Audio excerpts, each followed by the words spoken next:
And at 2UE where you started, what were you doing there? Do you seriously know my brief was to pull the ads out? Back in the day, there were carts that play the ads. That's right. Put a cart, so you'd have to pull the ads out. Yep. I was taking calls in the open line. Now, here's a story. I don't think Ray Hadley's ever heard this one. We were going to mention Ray later. So it was Ray, it was Pricey, it was Chippy, and 2UE was bottom of the ratings. So Ray, Price and Chippy for bottom of the ratings. And they'd advertise for calls. And there was no calls. The only call might be a little kid saying, "Can I get a prize?" And they couldn't go to air. So I'd ring my brother up and say, "Mate, I'm going to lose my job. If I don't get any calls, I've got no job. So can you come on?" I'd call my brother every hour, and he'd put on a different voice and go on as a talkback caller.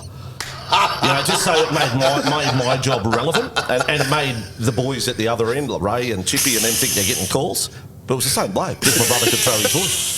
And then the other job I had on the day... No one knows this. No.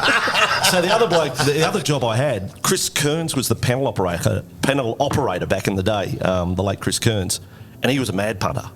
And he'd make me run down and put his bets on. So I'd make cups of tea, I'd put people's bets on, I'd pull the ads on, I'd answer phones, but no one called. And get your brother to do 3 different accents. Now, Ray had a bit of a temper back in the early days. Like he was trying to put a team together, and he had a bit of bad luck with some of the people he employed, and he had to sack them. By week 7, he'd gone through about 3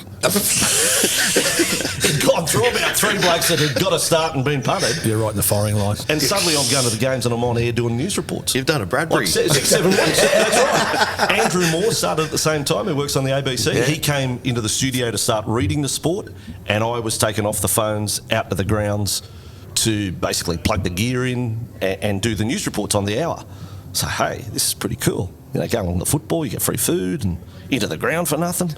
This is what I want to do. This is what I want to do. And I stayed at 2UE that was 87. That was all the way through to 94.